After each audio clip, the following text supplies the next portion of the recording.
All right, so this exercise is the side-lying step over. This is going to be really good to help improve some internal rotation in the hip, as well as to learn how to maintain the foot contacts in the foot for future more difficult exercises. So the way you're going to set up is you're going to be on your side, most likely the right side. Your foot's going to be against the wall with the inner heel, knuckle of the big toe, knuckle of the pinky toe secured against the wall at all times throughout this exercise. You want the foot directly, if you were looking down, you want the foot essentially directly underneath the hip here, maybe a little bit slightly out in front, but you don't want it all the way out here or all the way back here. Relatively, if you're looking down, directly under the hip here in a straight line. And you want to be close enough to the wall that when you start pressing into the wall with a little bit of effort, you don't want the knee to lock out in extension. You want it to be slightly unlocked, but you don't want to be so close to the wall that the knee's noticeably bent like so. You just want the knee slightly unlocked here. Again, you have the 3 points of contact against the wall. You have your right hand supporting your head, and you're actually going to roll back slightly so that the left foot can be flat against the wall to start with. And in this position, what you should notice, so you have a bone on the outer aspect of your hip, that's called your greater trochanter. That, when you're rolled back like this, what you should feel, if this were the greater trochanter here, as I'm rolled back, I feel more pressure on the back aspect of that bone. And you should kind of feel like your butt muscle, your glute max, is kind of resting against the ground.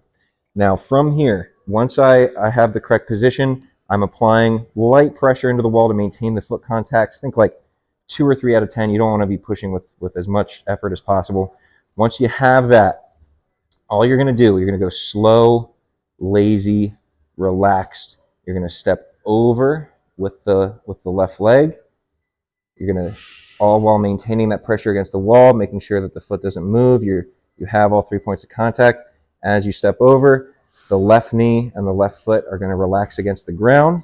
I'm going to pause for a second. And then same thing, nice and slow and relaxed. You're going to roll back over to the starting position. Now, as I roll over, what you should feel, if this were my greater trochanter right here, as I'm stepping over, that pressure starts to roll across the ground so that by the time I'm in this position, that pressure is on the front aspect of that greater trochanter. And then as I roll back, the bone starts to roll back. So then now, and in this position, I feel the pressure on the back aspect of that greater trochanter again. So you're going to go nice, slow, lazy, relaxed. You want to do this for higher repetitions. Think like 15, 20, sometimes even 30. I don't know about you, but I tend to lose count after about like 6 or 7 reps. So I like to just keep a timer on my phone for 5 minutes, 10 minutes.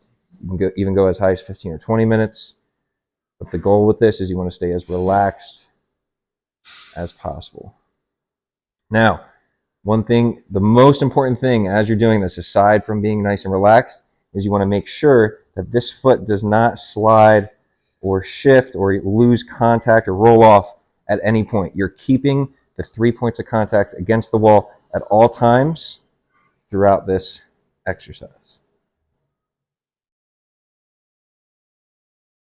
And that's how it's done.